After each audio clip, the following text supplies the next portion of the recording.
English Leap Podcast. From Speak English with Class. Hey there, English learners. Welcome back to another episode of the English Leap Podcast, your favorite English podcast for learning English, where we grow our language and ourselves at the same time. I'm Erin. And I'm Evan. Whether you're learning English, looking for motivation, or just here to hear two friends talk about real stuff, thank you for joining us. So, Evan, be honest. Have you ever had one of those days where your heart's racing, your mind's spinning, and you're panicking over, well, nothing and everything at the same time? Ugh, totally. I once got so anxious before a work presentation, I forgot the word presentation. I just stood there like, I have a thing to say. Relatable.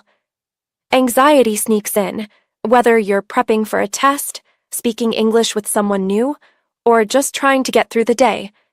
And that's exactly what we're diving into today. How to overcome anxiety. We've been through it, we still face it, and we're sharing practical tools that actually help.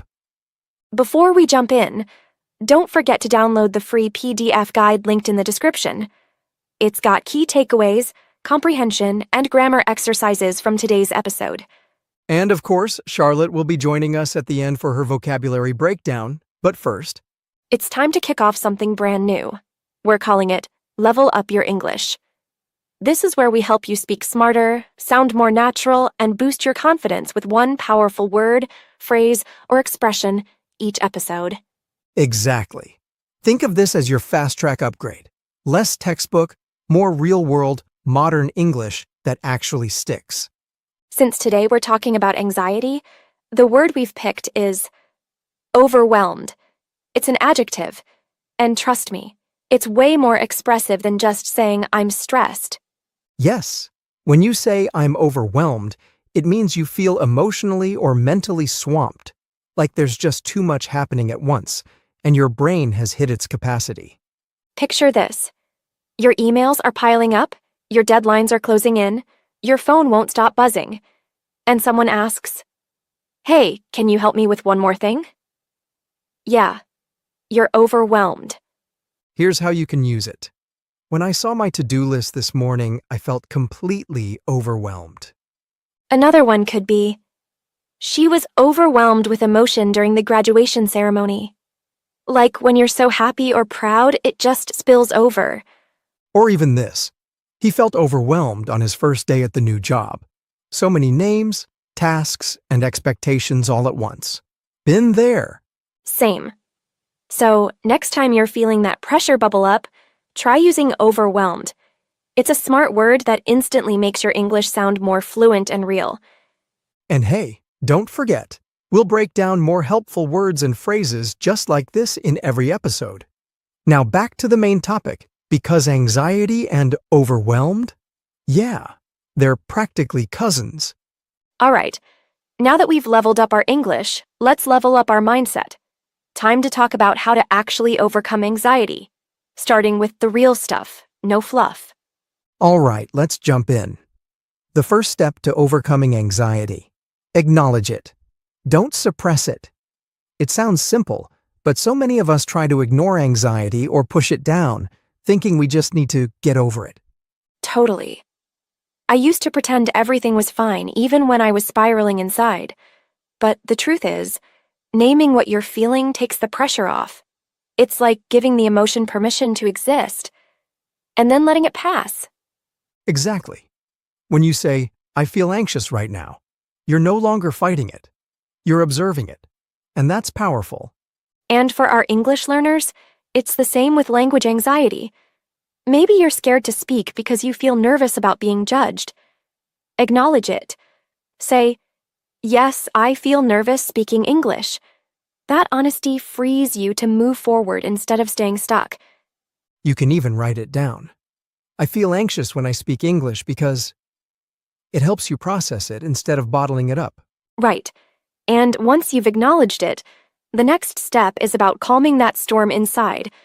Because, let's be honest, when anxiety hits, our minds aren't the only ones racing. Our bodies feel it too. Oh, for sure.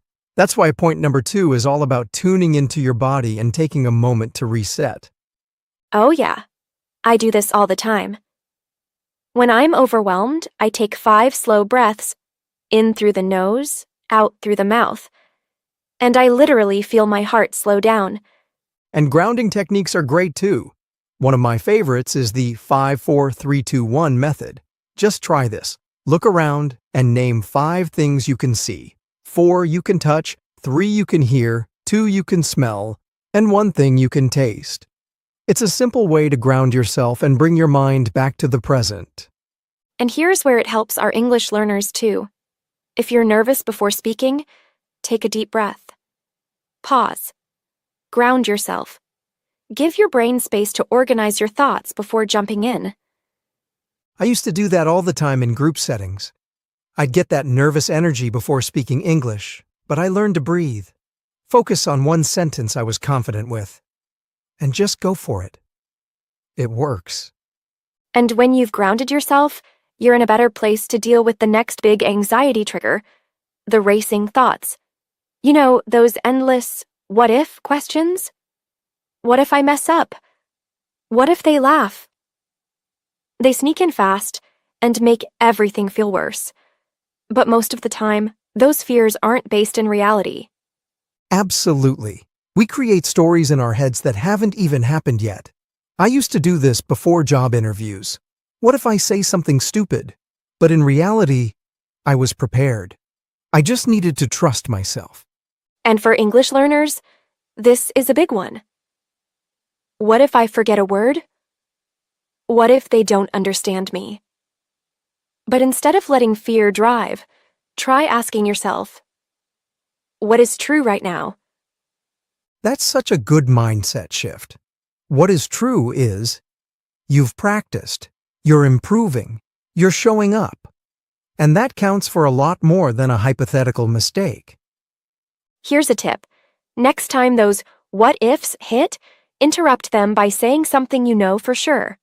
Like, I know how to start a conversation in English, or I practiced this yesterday.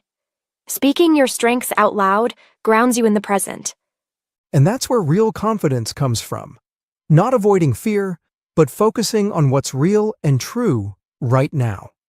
And once you've reframed those what-if thoughts, the next thing that helps me big time is this.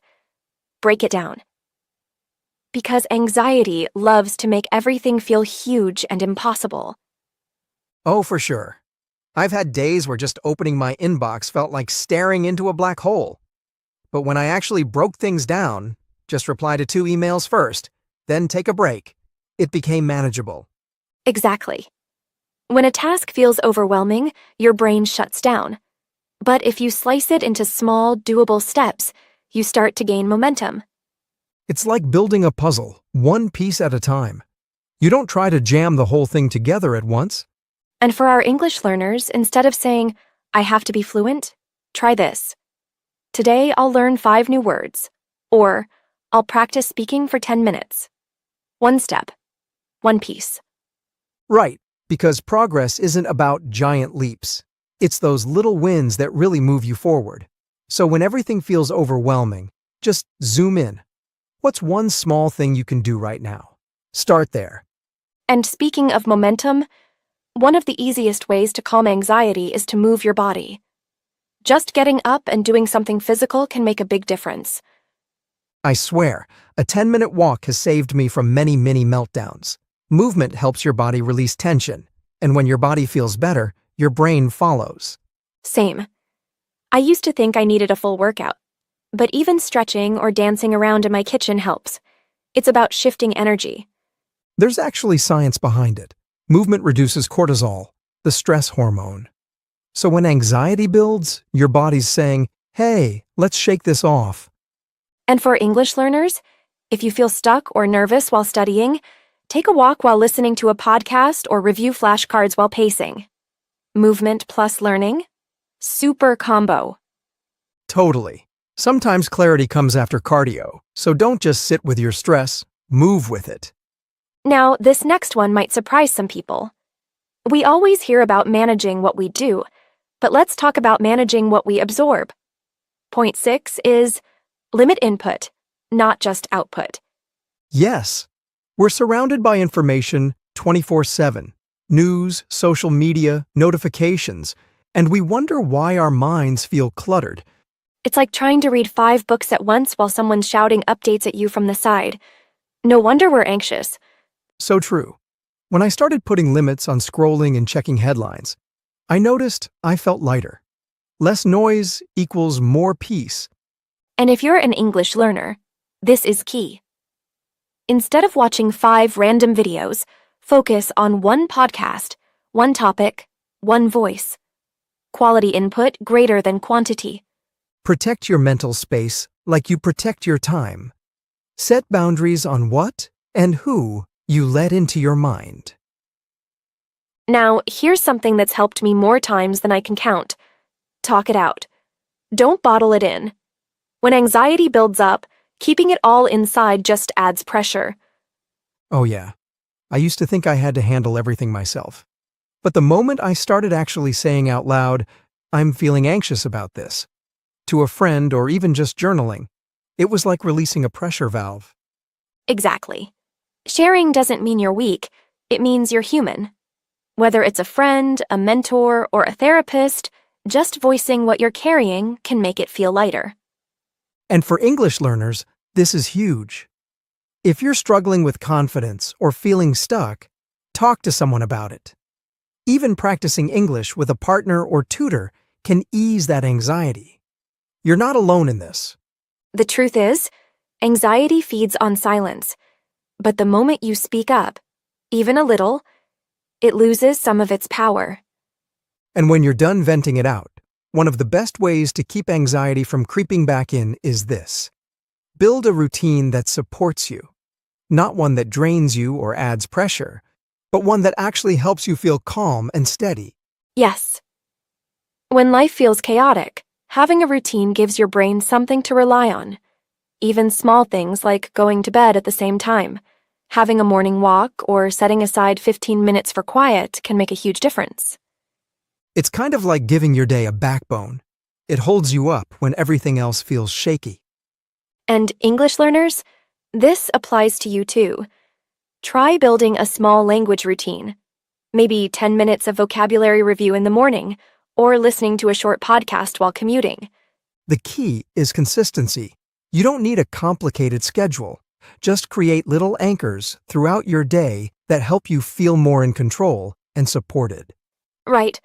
And speaking of feeling supported, it's time to support our English too, with Charlotte's vocabulary breakdown. Yes, she always brings the best words to the table, so get ready to level up your vocabulary in just a few minutes. Charlotte, the mic's yours. Thanks, Aaron and Evan. Hey listeners, here are 12 helpful words and phrases from today's episode. They're common in everyday English and super useful in both casual and serious conversations. Anxious. Meaning, feeling worried, nervous, or uneasy. Example, I get anxious before big meetings, even if I'm well prepared. Relatable. Meaning, easy to understand or connect with because it feels familiar. Example, her story about learning a new language was so relatable, I've felt the same way. Spillover.